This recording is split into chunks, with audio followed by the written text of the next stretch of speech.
I'm Martin. I have been in the police for 30 years and just retired.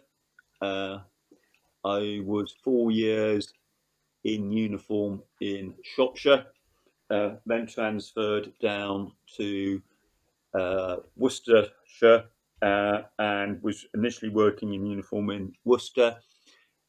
Then I went into various CID departments, uh, the plainclothes, dealing with burglaries and drugs.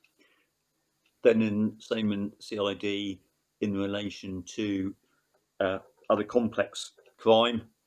Uh, then I got promoted to sergeant, and in effect did that same route again as a sergeant in uniform, back into plain clothes.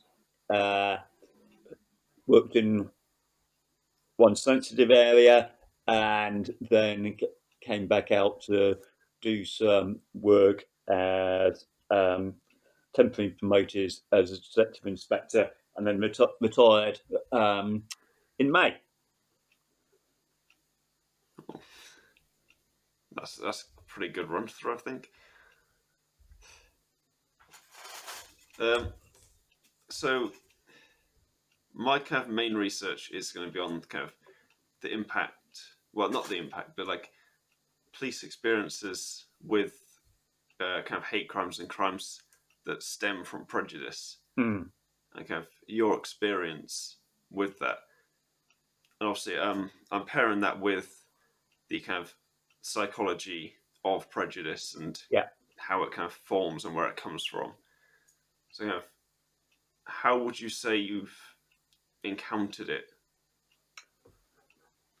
I would say over the 30 years, it as the police service, we've got far better looking at hate crime and understanding it, um, where um, anything that is actually recorded as a hate crime has an extra level of supervision to it, um, understanding because of the impact that it has on the victim.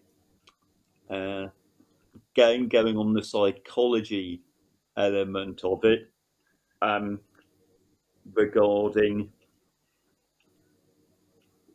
like, trying to nipping it quickly in the bud. In relation to non-hate crime, antisocial behaviour, they talk about the broken window syndrome. Namely, if someone puts a brick through a window uh, in a town, say like Pershore, if that window isn't fixed, that then gets accepted. Then another window gets done. If that isn't fixed, it gets accepted, and then before you know it, it then starts looking derelict. That's an extra level of hate crime, because again, it's trying to then understand why this has happened. Certainly, as well, more recently, um, in the police, as well as sort of punish, convict, they're looking, especially regarding children, of doing more diversionary tactics, which is more getting down to the why it's happened, and to get that person diverted away from those thoughts. From kind of my own experience, having done psychology at A level, um, there's quite a few kind of there's quite a few kind there's quite a few different areas of psychology that, in my own kind of research into this, I've basically picked up on kind of having quite quite substantial parts in the formation of prejudice. And I'd say that those probably two of the biggest ones that kind of go hand in hand are like conformity and obedience. Yes. And kind of this obviously obedience, conformity is obviously kind of the group kind of uh, the hive mind kind of thing.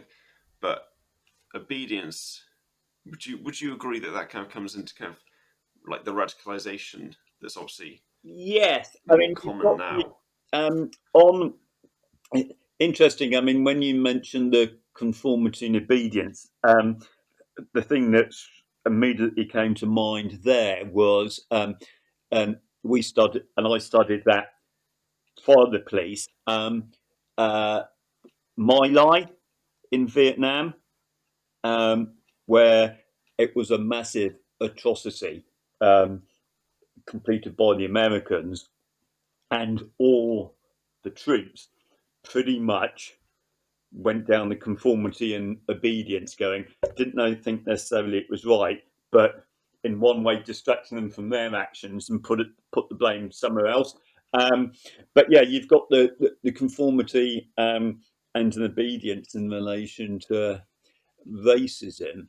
I think as well, it's the prejudice. Um, I mean, I taught in a foreign language school for a year and a half before joining the police, um, and I had a. I just remember it distinctively.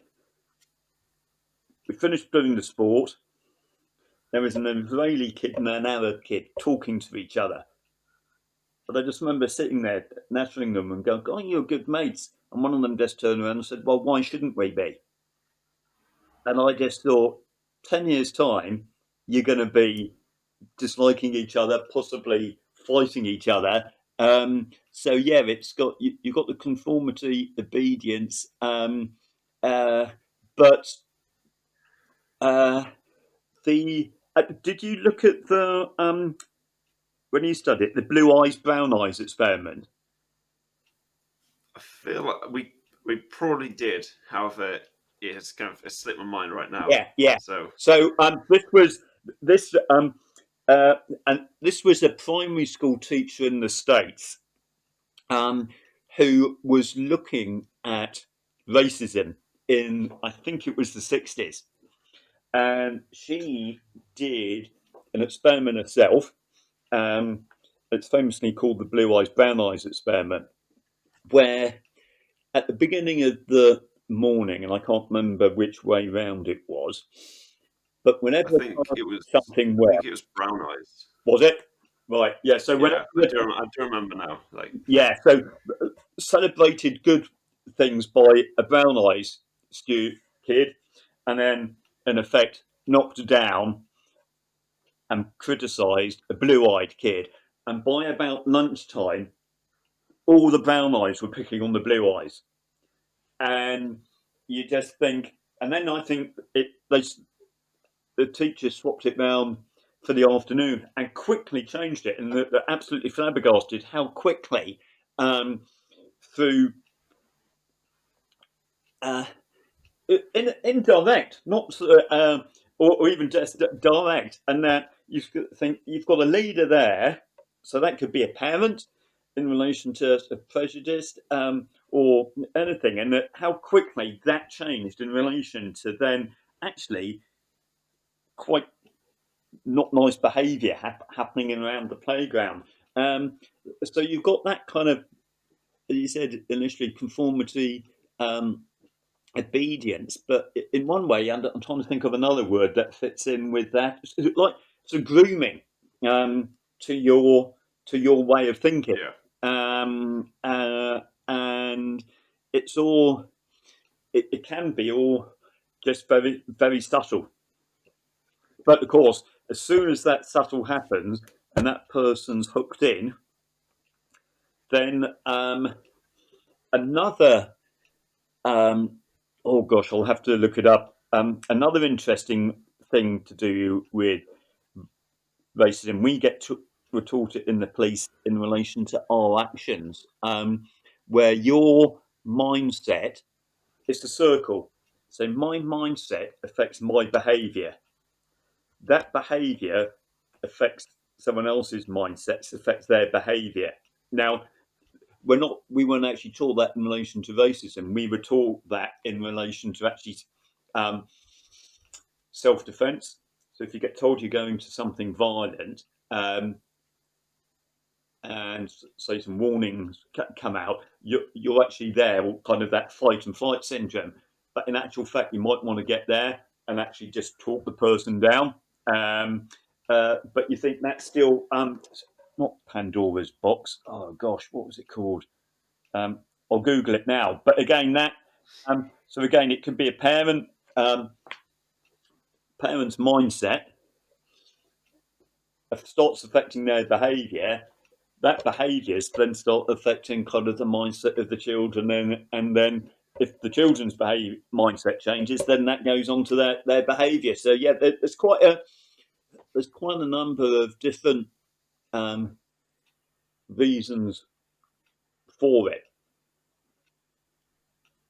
which I always Yeah, I think which I always just think back is that if you put two kids of a year old or even 2 years, they probably wouldn't notice. They they they, they would just think it's kids. So it's kind of the I always think it's kind of the adult behaviour, or the internet, or uh, the Facebook hack that flies about quite often, and you think that's actually cutting it a little bit close. Um,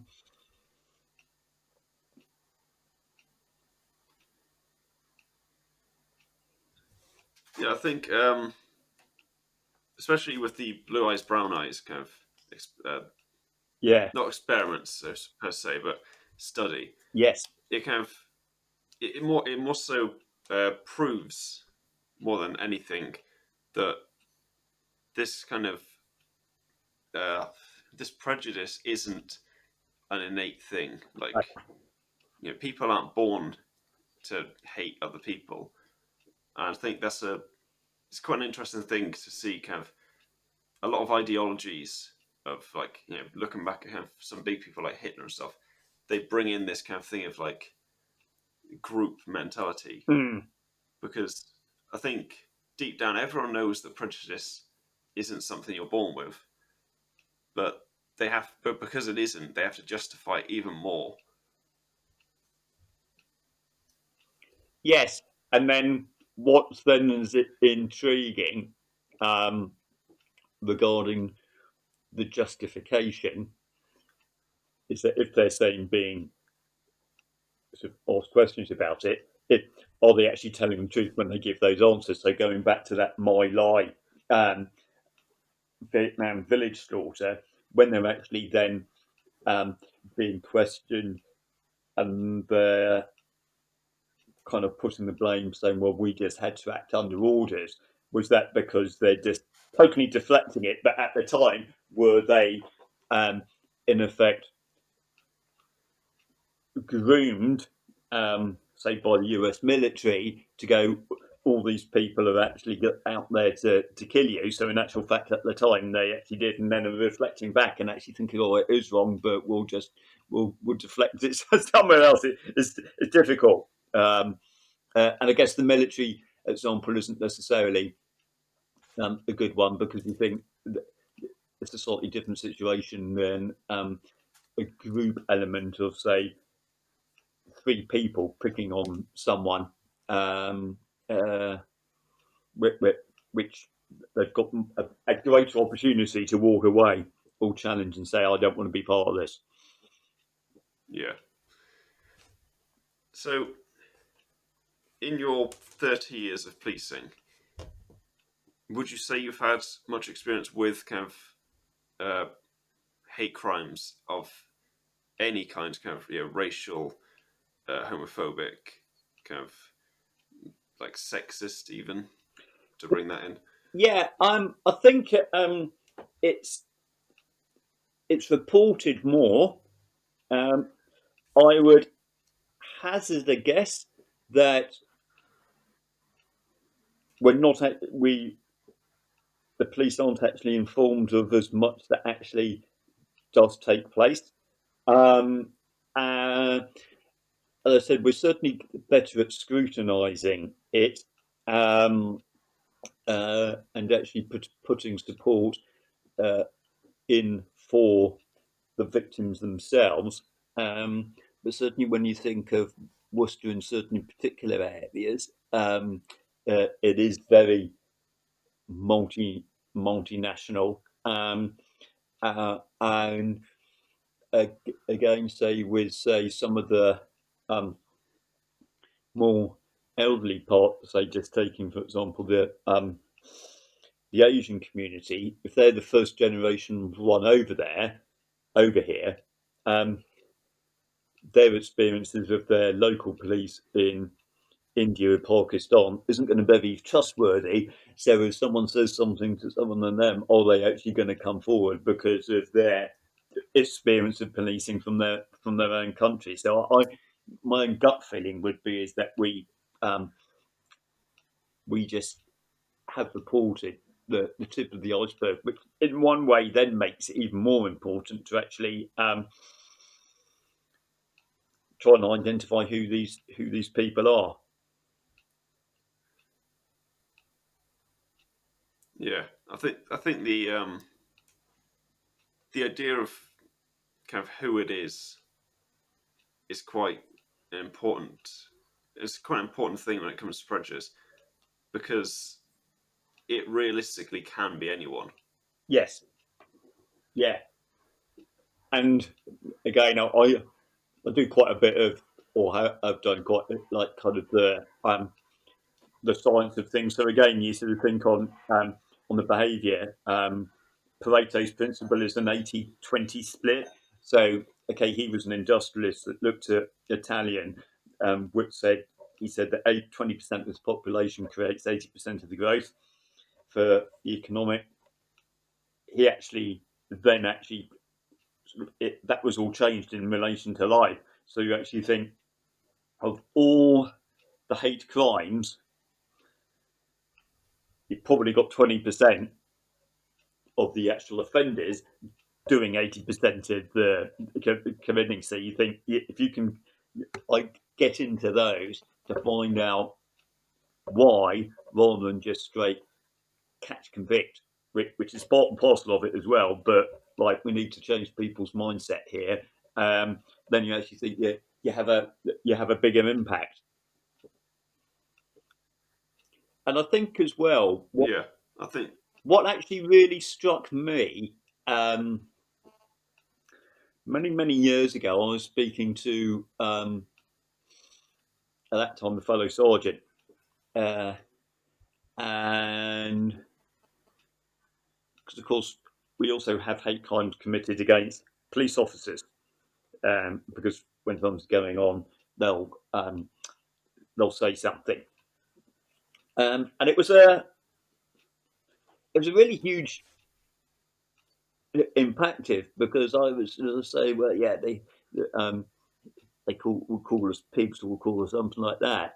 And he gave an example of an incident which he sort of said, I was so like remote and not involved. He had no genuine anger, but the velocity of the hate crime that came out towards him, uh, he said it actually kind of rocked him, and we certainly within the service, yeah, would clamp down on that massively because you think, well, that's your colleagues, and you think, well, if they're going to come out with that, it isn't just uh, a side comment. It's actually no. There's why you out of all the people there, why are you picking on that one person, and why are you picking on that one person on that identification? Um, and again, going back to just why what for me one of the big things which um, sort of society has got to change um, is just actually be positive and be kind, um, uh, and certainly that's what I throw down the neck of my kids, and yes, at one point when Trump started side issue, but I think it's the same thing when Trump um, got COVID, or reported got COVID, depends whether you're a conspiracist or not. Uh, the girls kind of laughed, came back, and my youngest sort of went, "Oh, um, yeah." The teacher laughed because they're watching children's news round, going, "I watched this. Trump's got COVID," and she was doing it all like jokingly, and I went, "Okay, um, we don't hear all the good things that he does. We hear some of the negatives, a lot of the negative things done." And he doesn't appear to be a very nice person, and maybe not a nice person, particularly in relation to women. But I said, he's old, he's overweight, he's got a chance that he could die of this. So, and he's a human being. So forget some of the things he's done. He has actually been voted in, so democracy is won. Um, and I just thought, again, it can all start with the subtle. Well, who cares? Someone gets a disease which could kill them. Well, no. Let's be kind here. And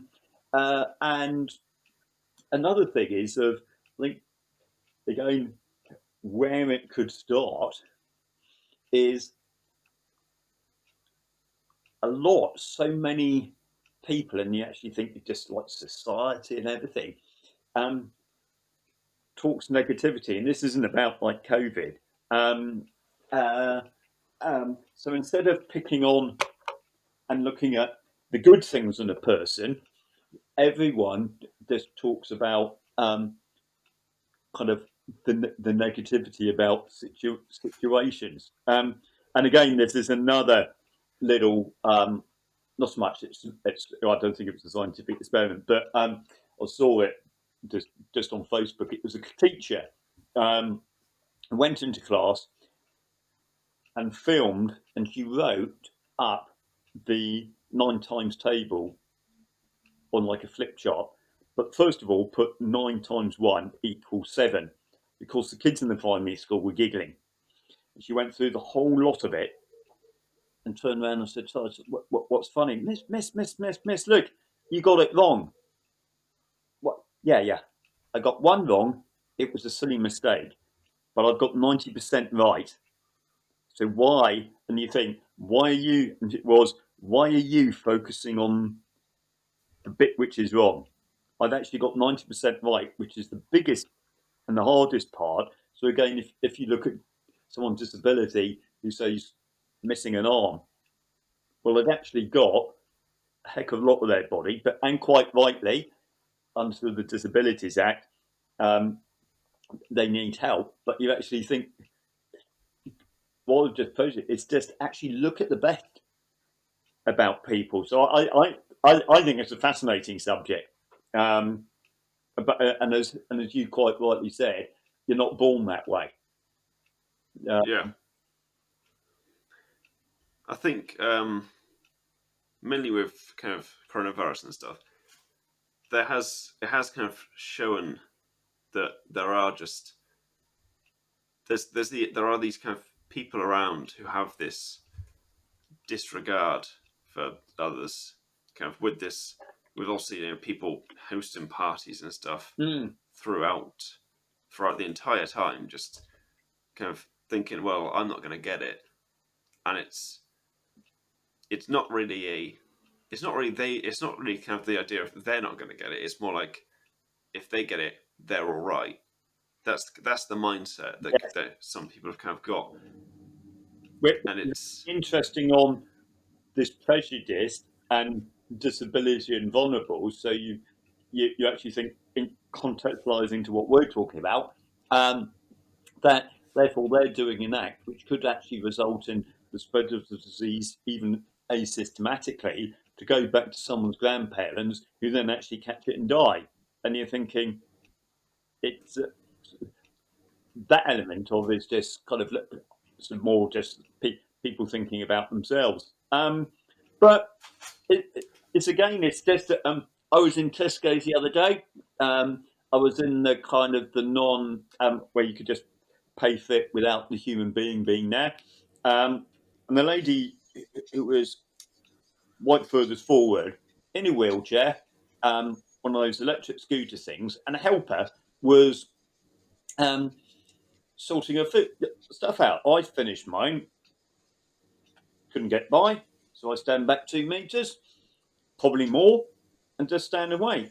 A couple behind me, and again, I think it's interesting where if you ask most um, uh, people where the age range was, they probably would potentially say, "Oh, it's more sort of the under 25s." But these people are mid 50s, 60s. The female goes, "Oh, the exit's blocked. We can't get through," and started to laugh. Now, maybe a nervous laugh. A partner, male, turns around and goes, "Yeah, oh gosh, yeah, we can't get through." And I'm thinking, there's a woman here in a wheelchair, so COVID wise, high risk, fair play, has come out to do her own shopping, and you just can't wait for a minute and a half for 6 items to be scanned through, and you're kind of doing a bit of huffing and puffing. And I actually got back into my car, chomping at the bit, going, "I wish I'd turned around to them and gone, shut up." Uh, but you think that just again of not being kind is going, and oh well, let's go out this way. And I'm thinking, I bet you've got nothing major urgently to go to, because otherwise you wouldn't have come into Tesco's kind of at your age. And you're thinking, this is uh, just the kind of there, not respecting someone with a disability. Uh, Yeah, and okay, it might have been the laugh, but just why say it? Why not just wait? And again, it's people not.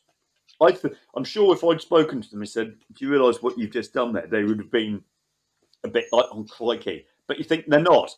So if that carries on going through, then it does that then feed off to other people. So it's yeah, it's fascinating and but hurtful. yeah. I think one of the interesting things is that prejudice is obviously it's usually kind of grouped into like racism, sexism, homophobia, kind of these definable things, but it's really just a dislike towards somebody else, For and it's yes, it's just like and then like picking on something to do with that person. Um, yeah. uh, But an interesting thing I think that's come from the whole coronavirus thing is when they kind of when they shut the pubs down the second time, I think it was, you had all these people on the internet going about how it's ridiculous you've left the schools open. They're the biggest kind of like what are they called? They're kind of hotspots, I guess. yes, They're the biggest kind of cause at this point. And I'd kind of taken that as like they might be some places, but you know it's probably better to have a school open than a pub. But I was speaking to my dad, who is a retired teacher who does cover teaching, and he did some cover at my little brother's school, and he said that so far they've had 0 cases there. So it's like, and, how can and, you and how so, can you really say that? yeah, you get this anger and opinion based not on facts, and so you think the scientists are saying, and the medical people, that the kids, bizarrely, and also bloody thankfully, don't catch it. If they do, and especially in primary school, if they do catch it, it hardly has, or the children hardly has any effect on them.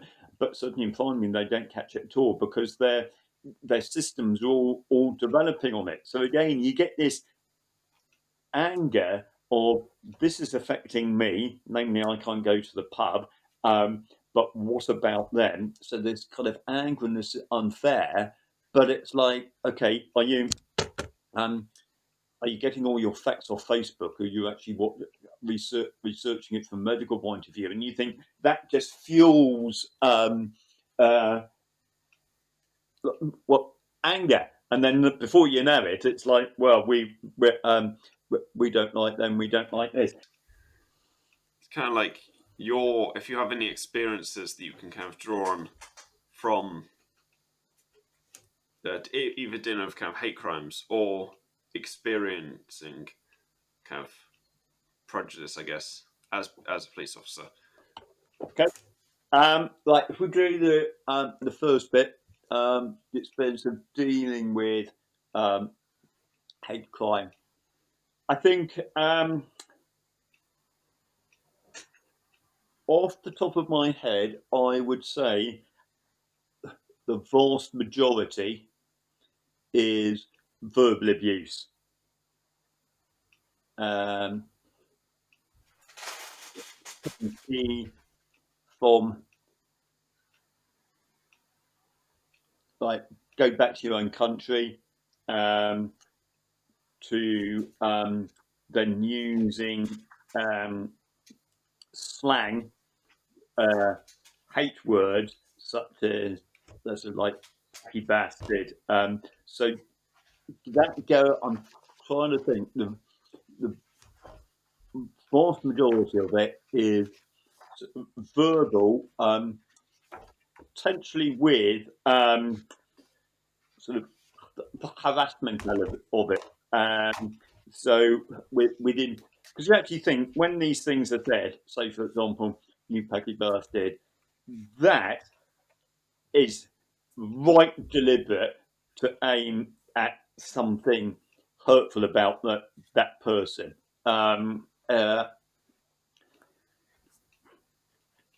Clearly now you've got a little bit more where, again, with the use of mobile phones, people can not necessarily, because they probably won't record what's just been said, but they might be able to actually record who the person is. And you think CCTV around the say Worcester in the city centre is much more than what it used to be sort of 20, 25 years ago.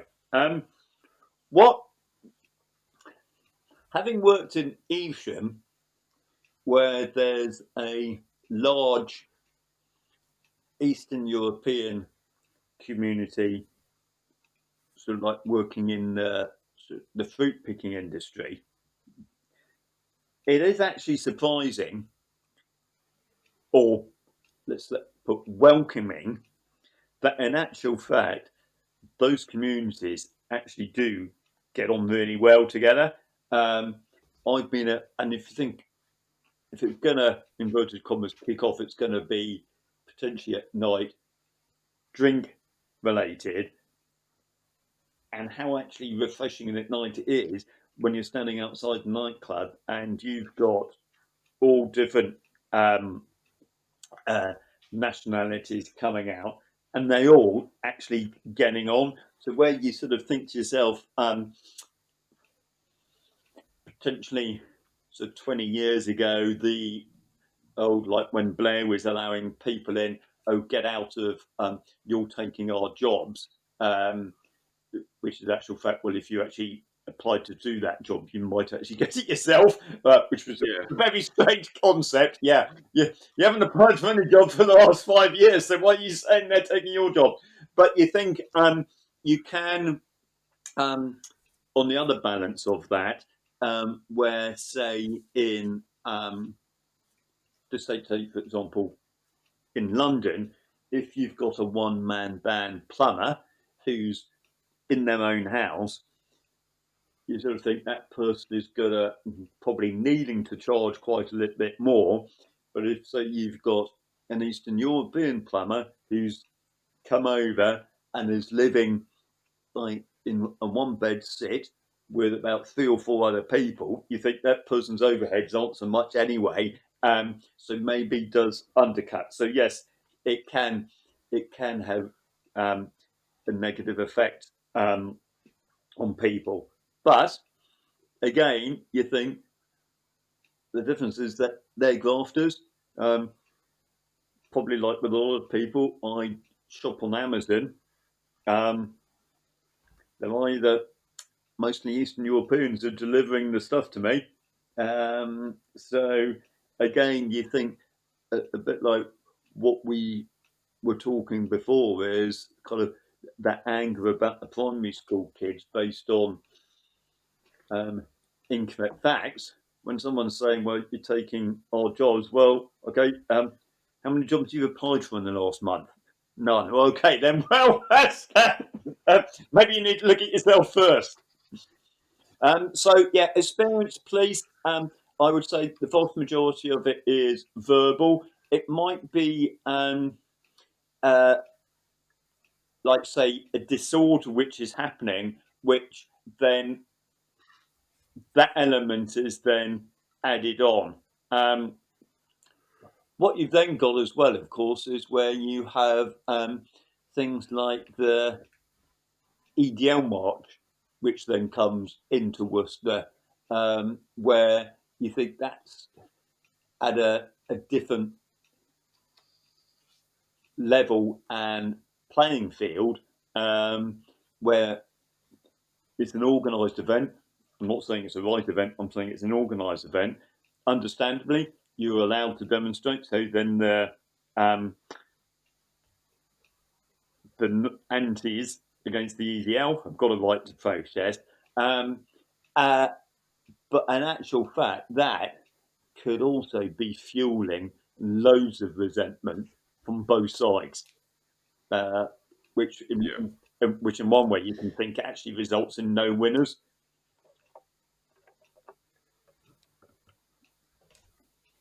Well, what's quite interesting is this. So this psychologist Gordon Allport, uh, kind of a social psychologist, basically he set out a kind of 5 stage, kind of process of prejudice. Okay, Kind of. So what's his name? I'm not going to use Gordon Allport. Right. So basically, the first stage uh, is kind of hate speech and stuff, Mm. and then tying that into the second stage, which is kind of avoidance and like essentially kind of making these people feel like they're separate. Yeah. I'd say that in the majority of the UK, the that's probably the worst. The like majority of it is, and obviously you have the extreme ones that come in, like you have the physical attacks and stuff like that. That they do happen, but they're not kind of the norm. If you get what I mean. Yeah. Yes. Yeah. And so what's quite interesting is the third stage before physical attack is discrimination, like denying jobs and stuff, Mm. which obviously with the different acts currently in place, that entire step is kind of shut off unless it comes to the actual like employer themselves and their own individual prejudices. But obviously in companies and different kind of workplaces now, they're kind of cracking down on this individual prejudice to make sure that it's kind of inclusive, isn't it? Yes, and I think as well, because quite a lot of the immigrants are coming here to for a better life. They they're grafters. Um, so take for example, I don't live in Worcester. I live in a town out of Worcester.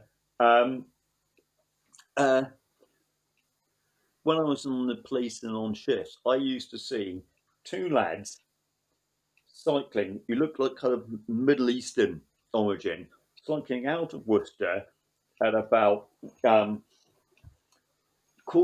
in the morning. If I was driving in for an early shift, uh, and they'd be coming in working one of the, kind of the industrial units in the town where I live in, and you're thinking what actually again helps is the fact that you think that for a manager or an owner of that little company, they're wanting a grafter, um, and they get them. So then you think to yourself, it could potentially cause resentment in that team. But in actual fact, what it's doing is Um, is that integrating them with other people, say, like from the indigenous population from the town. So uh, it's yeah, it's I think it's changed that element of it in in the smallest organisations and firms are actually coming on board quite well. But again, if you look at and I said it when I was a detective inspector 5 6 years ago in so I can't say where it is now in covering domestic violence, saying all round the table, which was a multi-agency uh, meeting we'd have monthly. I said, this isn't reflective of the population. I mean, we're all kind of white middle class people here. This does not reflect. And then we got a Polish one in, a Polish rep, and so yes, it's happening in one way. I think in some of the smaller lots, if you ask the community, they'd probably say yes, but it's not reflective in um, some of the other kind of some of the other areas. Yeah, I think another kind of an interesting point that kind of comes into the job side is this kind of not really anti-prejudice, but kind of I can't remember what it's called, but like the opposite kind of it's like the kind of Yes, thing of like positive discrimination.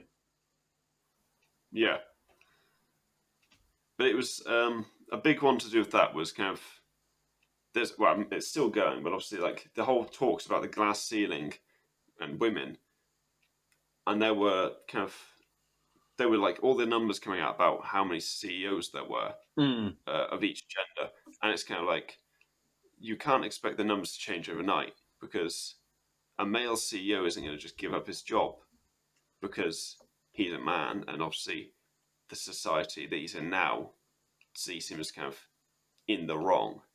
So it's kind of like there's this kind of sense of prejudice that kind of comes in even when people don't really realize they're being prejudiced to other people because obviously it's part of their kind of belief and their social cause. mm, And also, if they, it's that kind of, it's the idea that if you think you're right, you're not going to see why you're wrong.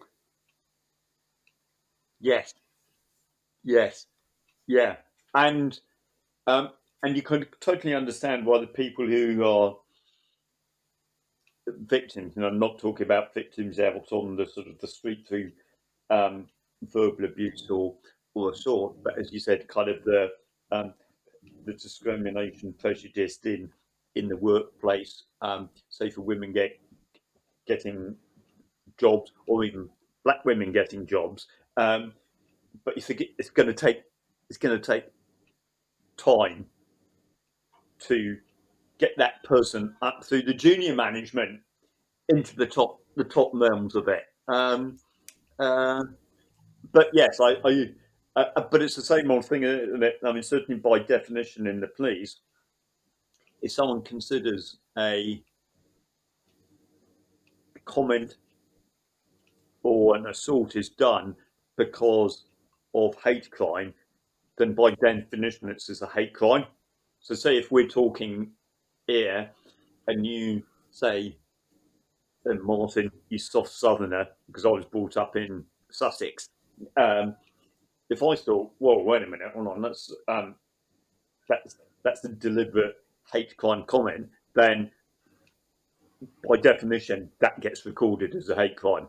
And also the one is that, say, taking that example there, if you say something to me, if a third party overhears it, so say we're here and someone walks past me here and overhears it and thinks that's not acceptable, that was done deliberately and prejudicial, then in actual fact that third person can also um, create a um, or cause a police investigation to take place because they feel that's prejudicial.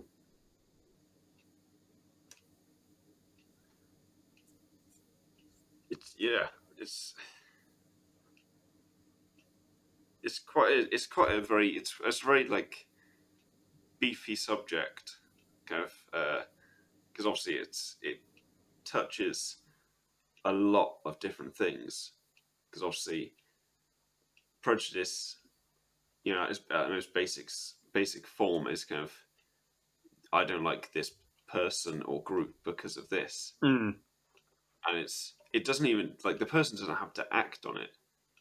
Like no. it can just be a thought and an opinion, and that is all it is.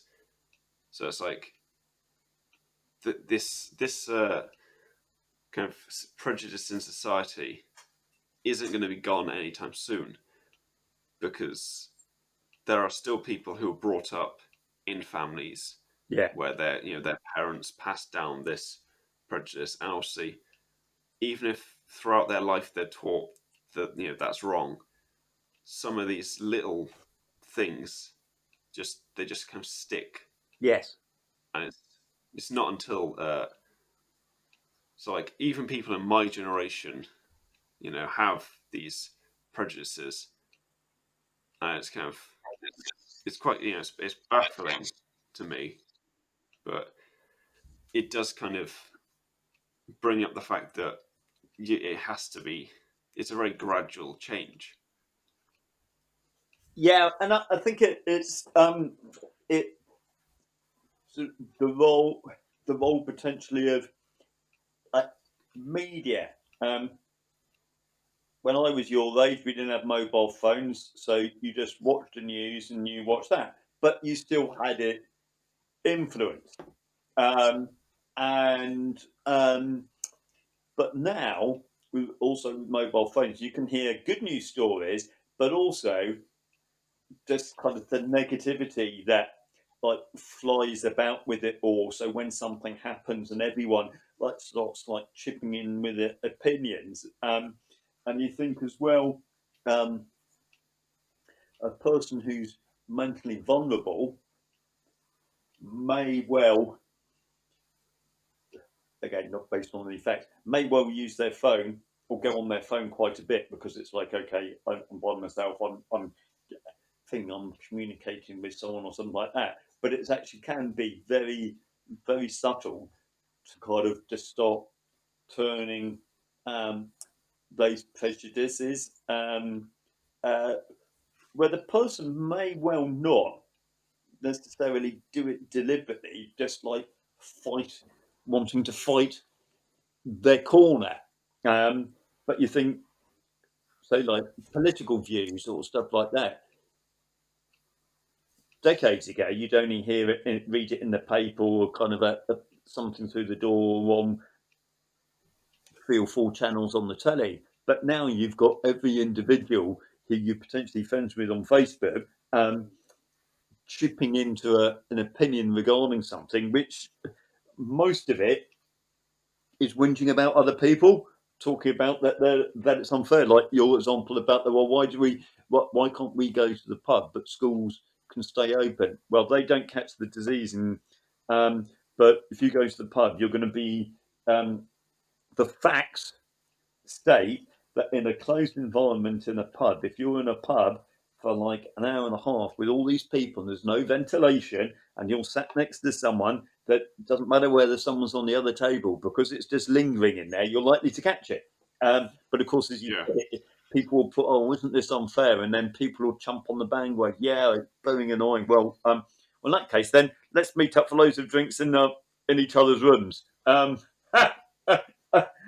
But yeah, but again, you look at how the media displayed something. I mean, I remember when whether it was up in Scotland and there was about 4 or 5 um, youngsters together around the table.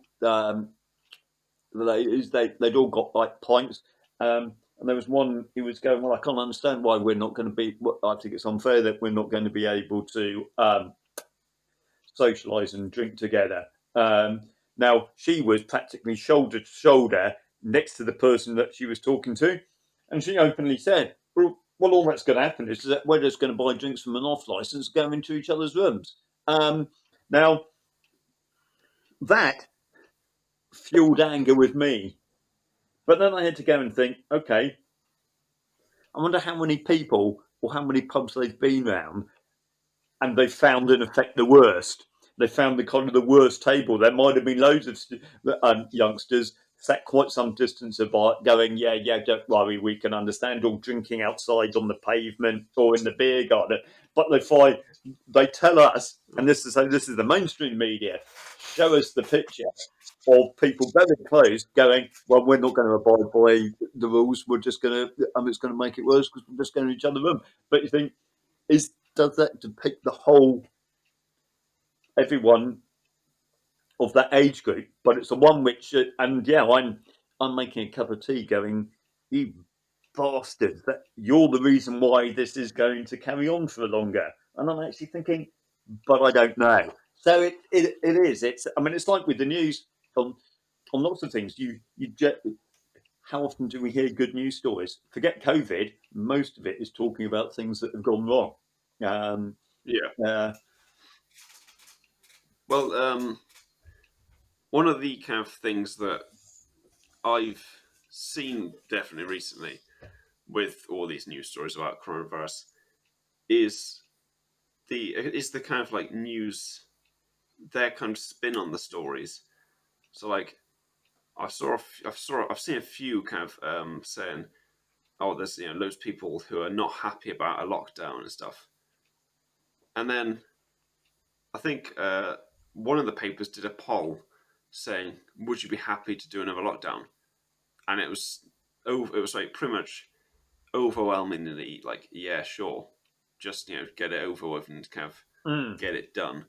So I think if anything, it's like the vocal minority is yes, being given a voice now that they didn't really have before. So yes, it's yes. And you don't feel, if you're kind of the quiet majority, to then speak up. Um, um, so if you've got people going, just taking Facebook, um, oh, this is all unfair, you don't get actually many people when the lockdown comes going, this is great news. This is exactly what everyone needs to do because we're here to protect the community. Because I bet you that if someone did that would get like 1 or 2 likes. but in actual fact, there's probably a lot of, as you said, that particular study that showed that a lot of people are thinking, I prefer it now so that Christmas was um, uh, that we can kind of all go back homes to for Christmas. But that's also an interesting thing where well, I'm just actually looking it up of when Ramadan is. Um, Ramadan 2020. Um, right. So um, everything gets talked about, mainstream media, regarding having a 5-day release or something like that over Christmas. Everyone individually is talking, and I say a lot of people rather than everyone, that's a bit unfair, talking about that Christmas is vital, that we are able to share at each other's houses. But looking at when Ramadan was this year, with Eid at the end, that was Thursday the 23rd of April to Saturday the 23rd of May. Diwali, can't remember what religion that is. Is that Hindu? The festival I of think so. lights. Um, That's just gone. yeah, but that religion weren't able to celebrate it anywhere near how we're going to celebrate Christmas. So again, you can see that there's a lot of talk about Christmas, But in actual fact, is that going to actually fuel anger from, and one way, understandably, from other religions to go, well, hold on a second here. Um, the rest, every other religion, main festivals, we haven't. You've told us not to go in each other's homes, and you can do for Christmas. Um, yeah, factually, we've got a lot of Christians uh, in Britain. We've got a lot of people who don't give a stuff about Christianity, but just want a party.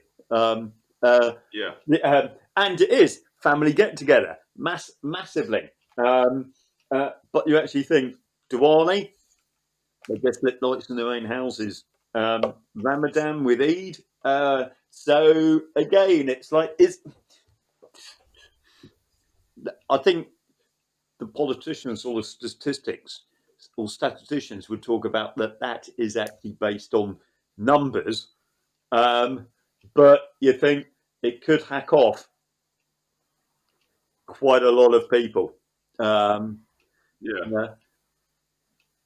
And I know again, if you like look at again grievances or grievances which could be a base for prejudice. Uh, Again, all the grievances kind of not overly well founded, but is that kind of is that seed for growth of resentment? Uh, if you've got um, so someone of them just taking for example a Muslim faith, who's thinking that it's hard for them, or even on the international stage, it's the um, uh, like the Americans or the British or the Allies will do things like Kuwait, but won't sort out like Rwanda. Oh, it's all about money, all about um, fuel and petrol. Uh, and then if that's just kind of beginning to tick away, and then join this to go, oh right, so um, we can't get together for Eid, but you can for Christmas, and you just think again, it just boom. Uh, so yeah, anger and resentment. Um, it's all interesting, isn't it? yeah. It really, it kind of brings in the like separation, so the kind of second stage.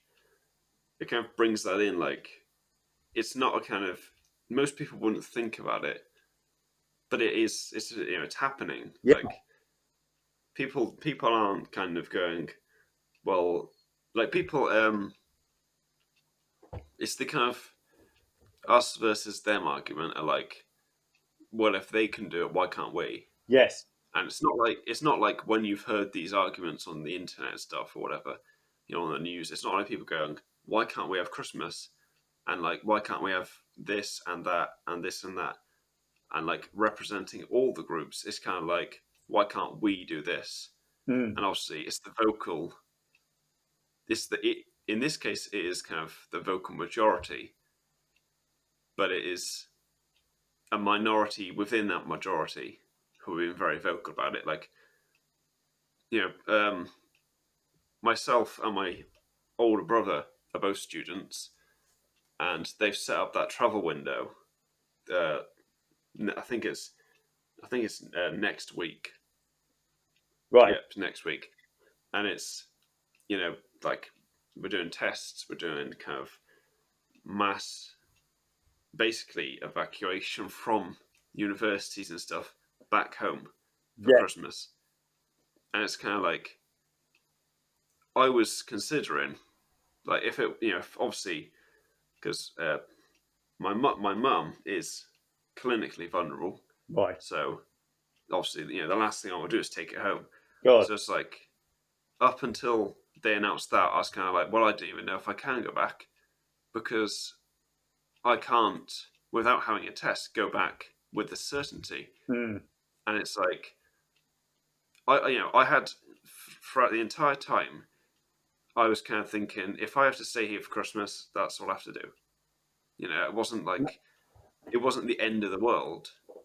obviously wasn't a very nice thing to think of, but it's only 1 year.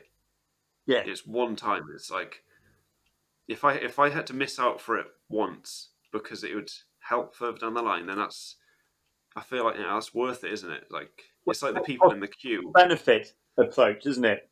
You're Yeah, looking at it very responsibly to sort of think, right, the cost of me going potentially asystematic and then my mum catching it, um, we could have a massive Christmas and it'd be absolutely fine. But as you're quite rightly going, is my um, is your personal cost for the greater benefit for your family? yeah. It's like And again, just it is like this. what I sort of was talking about, if you kind of if everyone more thought about being kind, then you actually think a lot of the prejudices wouldn't happen because it'd be is the thought that I'm saying there actually about being kind. So again, what you're doing there um, is fantastic. Yeah, I think it's especially nowadays with internet, it is a lot easier to be kind of nasty to other people Mm, through this kind of anonymity that yes, comes with the internet. yeah, So like, also, I've had part-time jobs and stuff, and there's always that kind of thing of like, well, don't post stuff on Facebook that you wouldn't want, like, that you wouldn't want employers to see or something. And it's like that kind of thing now, like, yes, it comes in, but there are ways that people find to just go around it and insult other people, yes, just to say what they want to say, kind of hiding under this shroud of darkness, I guess, and kind of the like anonymity and kind of being essentially nobody in the face of the internet. and I think what's interesting on that is going back to that, and it's not called Pandora's box. It'll probably come to me later tonight. But this thing about someone's mindset affects their behaviour.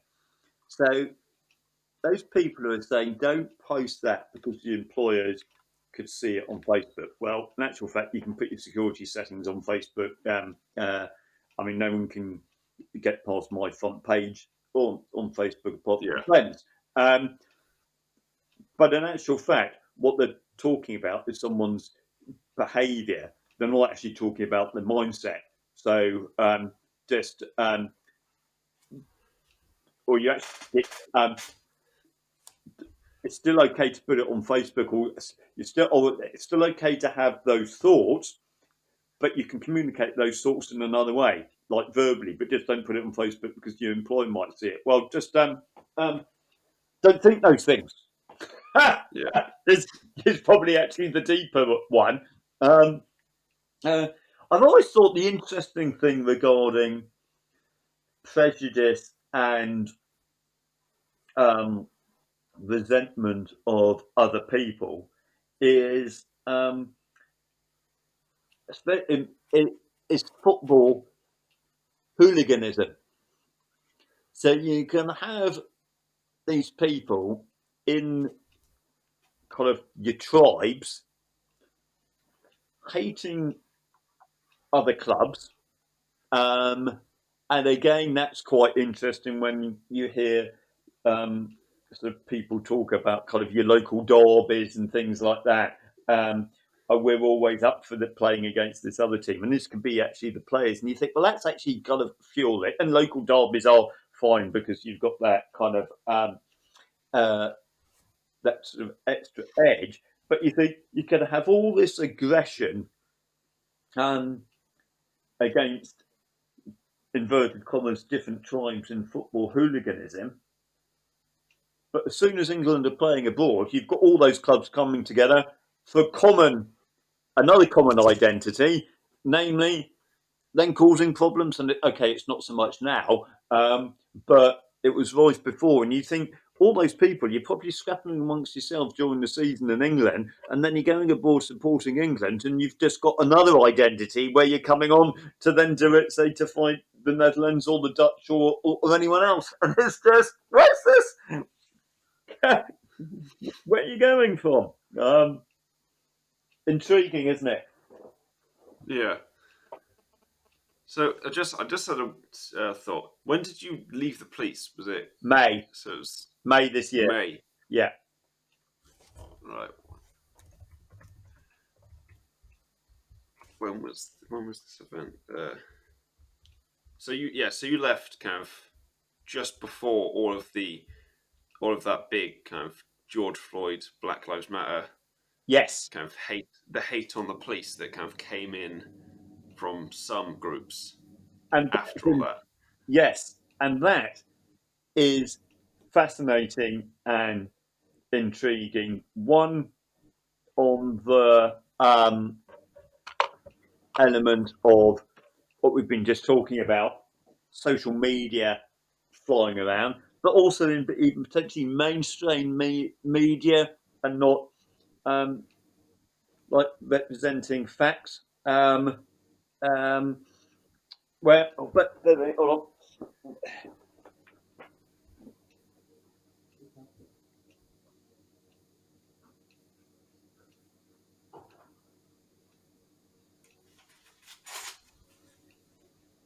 So yes, that the images displayed and the videos, a couple of videos, look horrific, look totally unacceptable, and there's certainly a technique that is not taught by the British police. Uh, Yet, um, about 2 weeks before that, in another state, a white lad had died as a result of practically kind of the same technique, Yeah, um, and isn't getting a mention. So yes, you can understand the historic, and some people would still say present potentially, of the um, injustices um, against, say, African Caribbeans.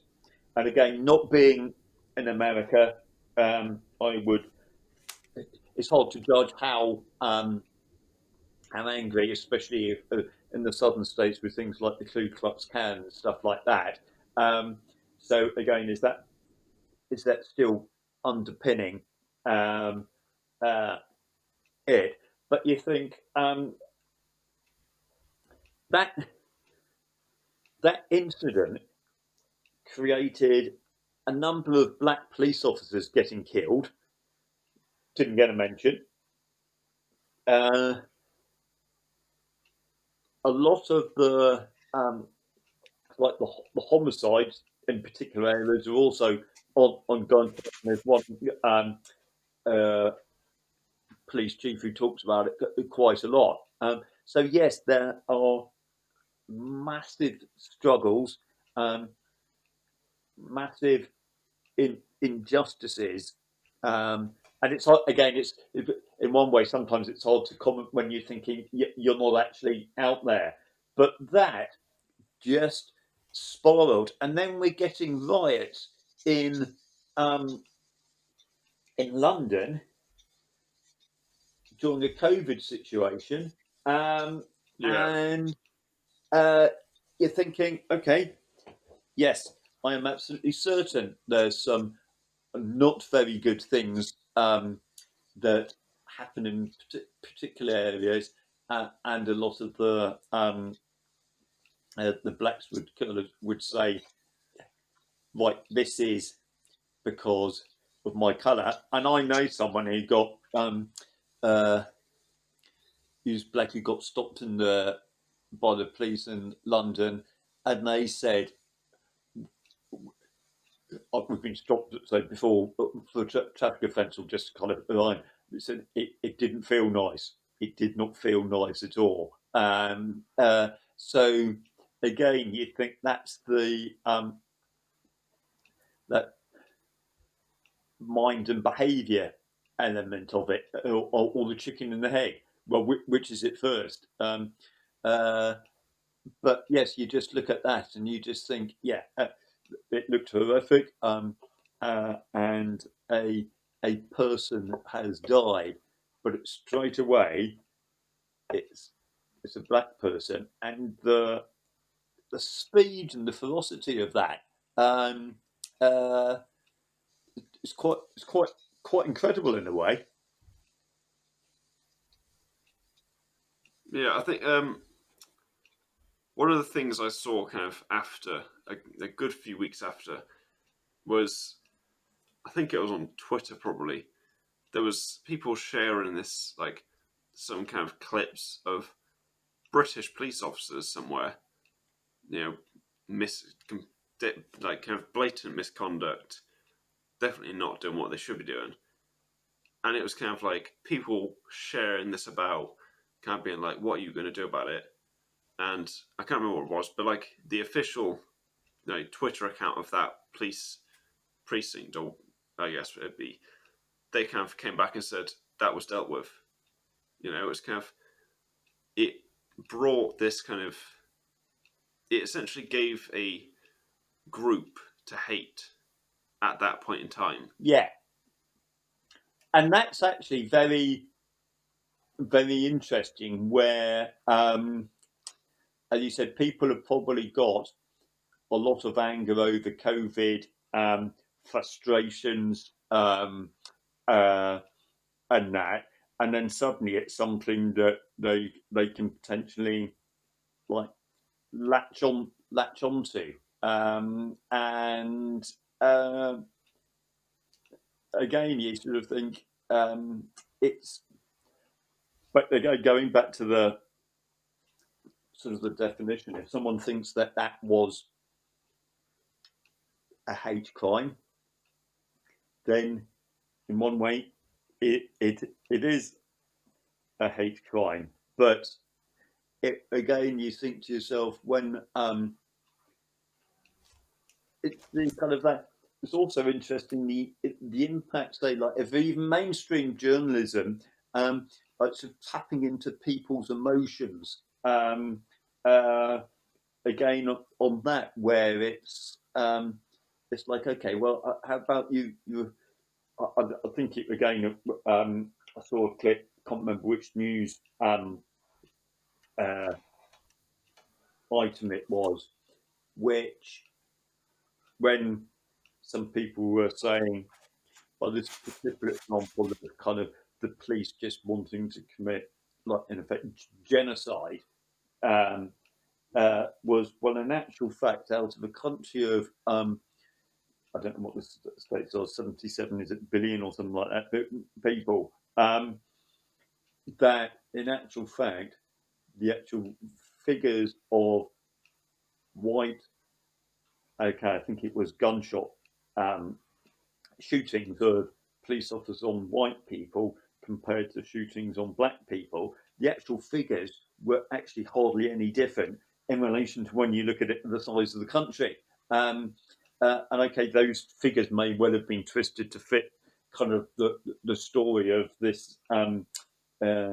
This isn't it, each one is horrible, but each it's not being made out. It's not complete, like sort of, looks like genocide. But again, it's that feeding into people's emotions and anger to kind of gain a rallying um, element, which can happen um, it, with any group. Um, uh, but also, then you sort of think to yourself, I know you, on the other side of the argument, it would be, well, we've do have these injustices, and this is why we've got this anger. So it's it's very deep.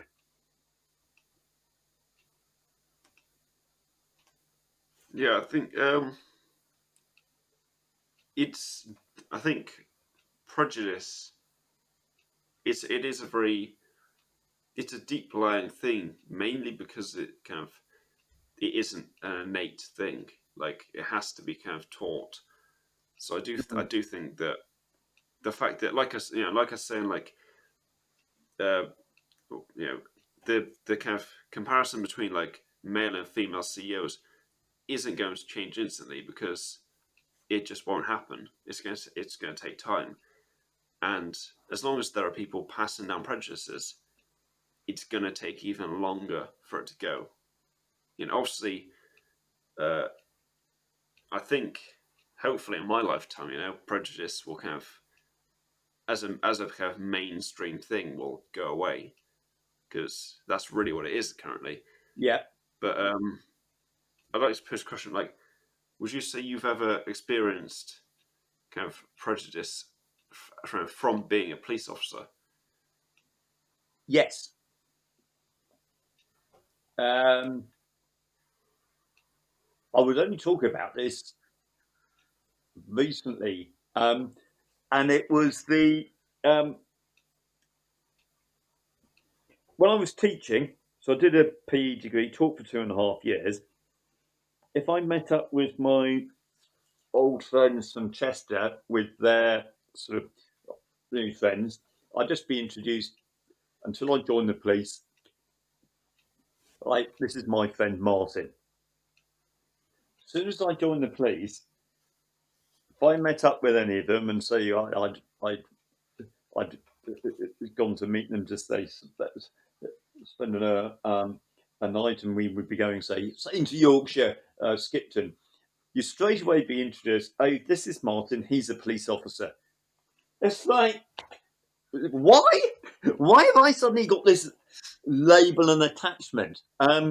Uh, we're having a few drinks, and it's like, is something going to happen here? We're going to have a drive-by shooting? Is what's going on? It's like red warning signs, and uh, it's yeah. I think again, it's hard to sort of. I mean, I can't quantify it in relation to because I've worked for 30 years. But you sort of think it is a. You've probably got some. I guess it could be worse. Some will think, oh, he's a police officer, he's going to be fine. There's some others because um, we don't have a great reputation, and some as well are complete narcissistic idiots who deal with the members of the public. But then straight away you kind of go, oh well, I didn't have a very good run in with the police, uh, and you then have that negative perception.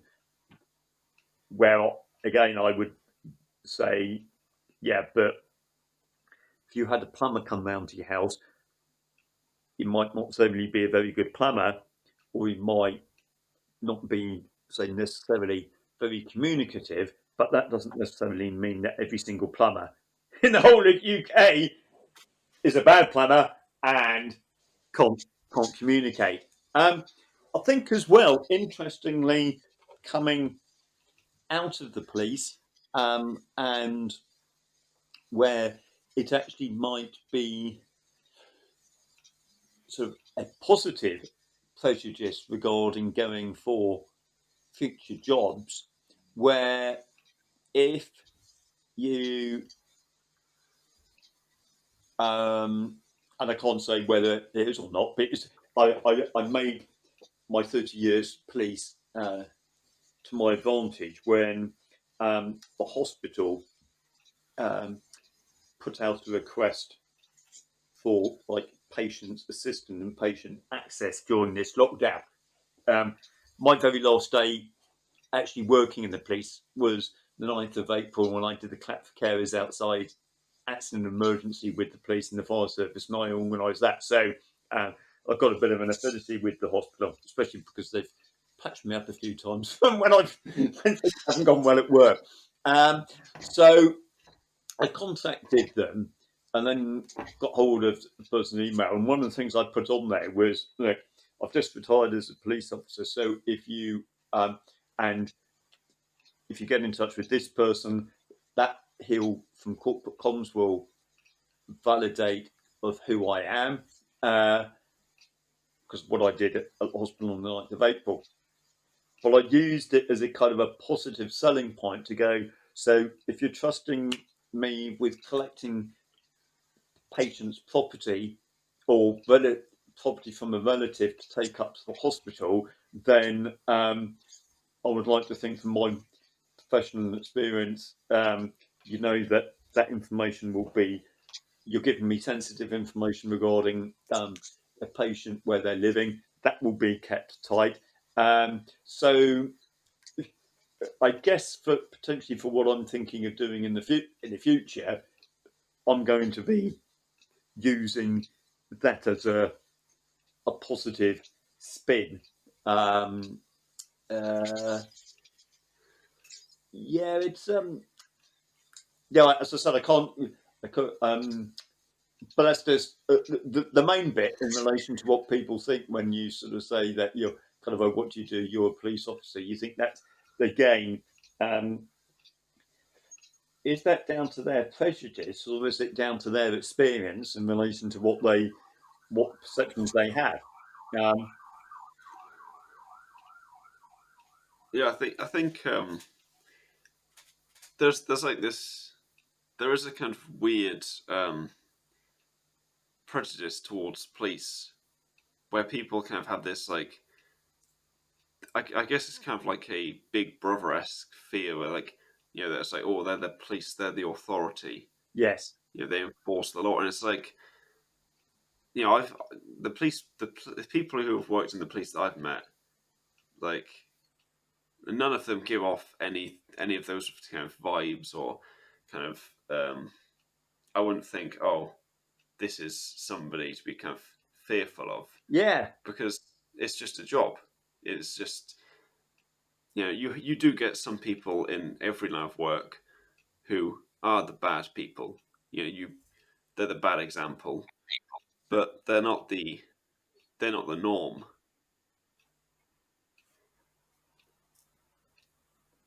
yeah, that's it. And then in any big organisation, I mean, if you looked at kind of say take education, you're going to have someone who's not going to be a good teacher. You might be someone who just can't communicate with parents. Well, that doesn't mean every single one is, and it's yeah, and I think but that's then again where it's interesting when you look at kind of experience prejudice. Is it is someone's prejudice actually based on I was going to so to speak say a negative experience? I know we were told very early on was if you do something well, that person will tell one person. If you do it badly, that person will tell 12. So you sort of think to yourself, Yeah, to get an even balance, we've got to do 12 things for everyone bad because otherwise we're just going to be, we're in effect shooting ourselves in the foot. But again, it, it's all tricky because when you hear some people who, again, I know somebody who was got stopped um, uh, like a gentle giant, but he was going, is it right that you draw your baton when you're just speaking with someone? Um, and it was just down out in the dark in the rural, uh, and you could just think, yeah, he clearly. I mean, he was going. He was actually saying at that moment in time, he said, "Don't do that," because he was like a martial arts expert. But you just sort of think, yeah, that that could have. Well, that did have a negative impact because he mentioned it to me. But on the hand, that could have had a big sort of rippling effect. But then on the other hand, if you've spoken to the individual, they would go, "Well, we're out here right in the middle of nowhere. There was only two of us. We're here doing, um, we don't know." But you actually just think again, just talk it the way through, and all of that potentially might not have happened. But with the wrong person, that could have spread like wildfire. Yeah. But in actual fact, when you go down to it, you actually think that was probably not right in the first place. So it's I just think it's again just I was going back to something what I've said before again, like just being kind to people. Speaking to um, uh, one of the mums I know through kids friendships, knowing each other. Uh, she's sort of quite. She's got three girls to kind of go. And ironed it out very early on with her husband regarding prejudicial things like woman driver. Why say that? Wait a minute, that's just undermining. Similarly, back with me when my girls talk about when I can't find something. Oh, it's a man search. No, no, no, no. Cut that Yeah. little chipping away at the opposite sex. No, because you actually think even if it's just started done as a little kind of sarcastic joke, you just don't know where it's going from. Uh, and so again, you just think it's this. Uh, the British sense of humour can be banter, but you actually think some of the banter is just about taking the piss and putting people down. Well, in actual fact, is that just the start? Is that just the start where Yeah. um, uh, where's the line regarding banter going up a stage to acceptable banter to starting to get into the sorts of bullying? And are you picking on that? Are you picking on that individual? So again, you think on man search. No, no, no. Cut that out. Yeah, women drivers. No, no, well, no, no, no, no, you can't. You straight away just putting a generalization on something, Yeah. and you just think that's kind of how it can all start. Um, and I reclaim a conversation I had with my mother. Um, yes, I'm not because she grew up in the Second World War and her dad was in the First World War. Martin, I'm not racist, but I don't trust the Germans. like what?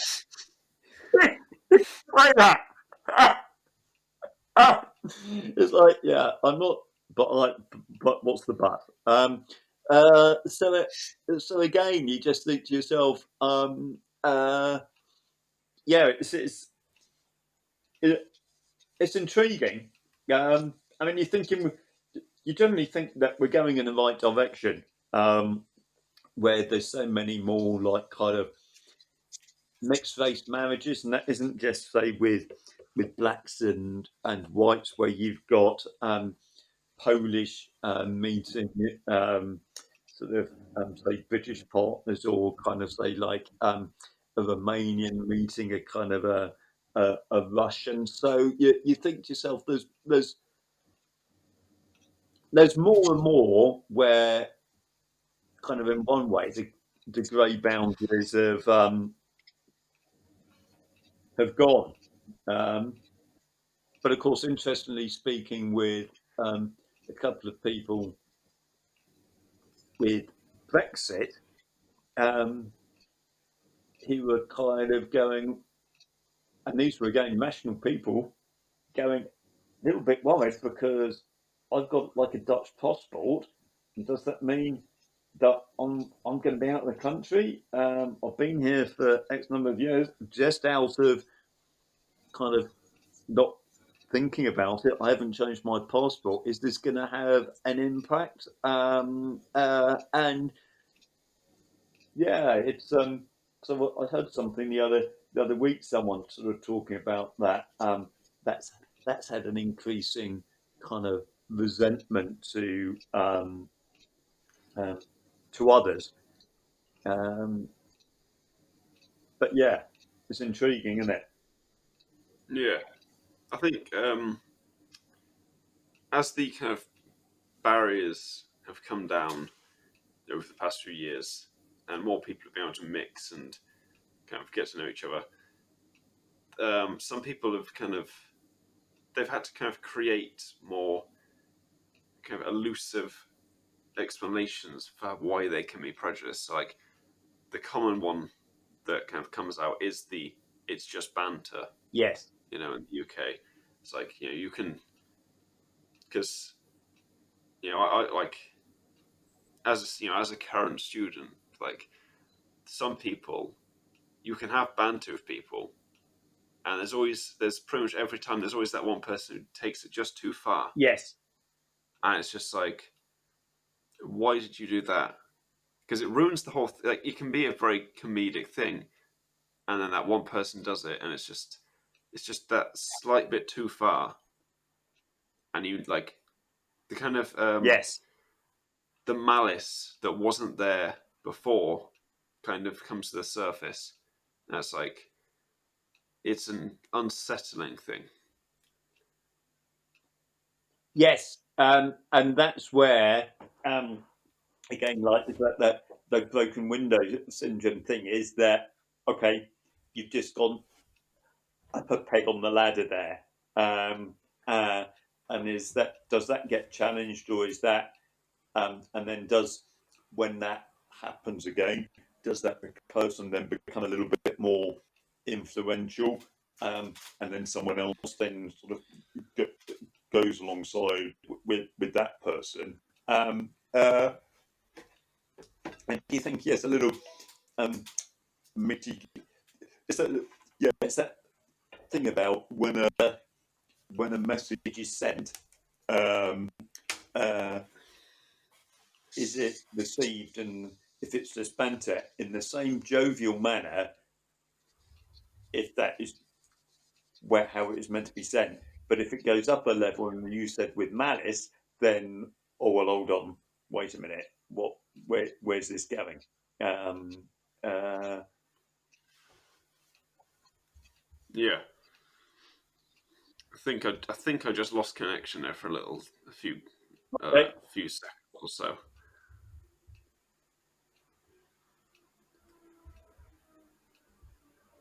yeah, it's a fascinating subject,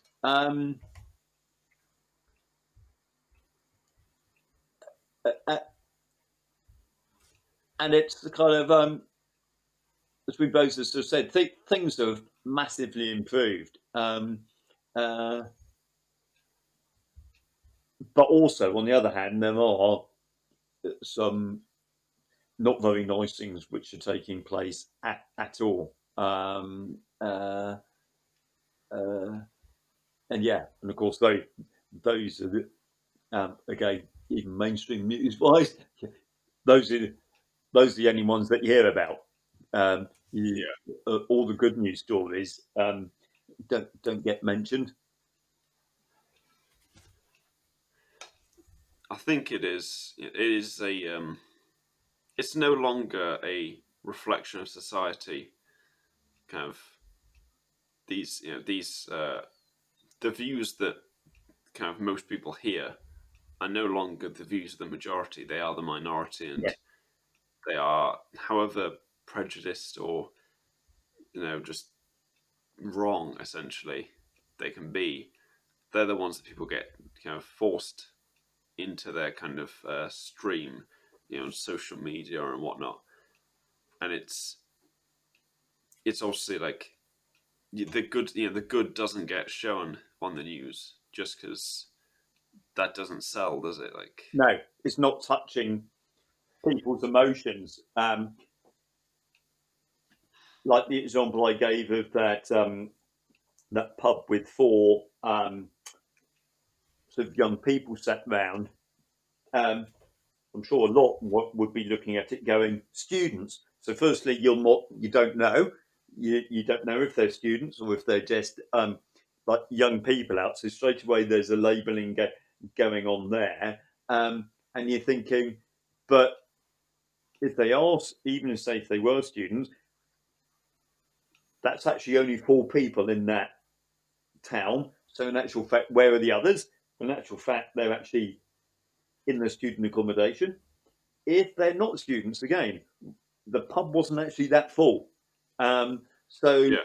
you're you're fueling people's emotions on about the 1% of the people, and you're getting this injustice image. Oh, this is unfair. Whilst you could be thinking, there's a lot of, and say even if it were students, they might be going, you know what? I'm quite happy this to be brought in because this means I'm going to be able to get home to my family for Christmas. So you just sort of think it's a lot of the things, just getting that perceived, well, perceived injustice. I keep on saying that a bit.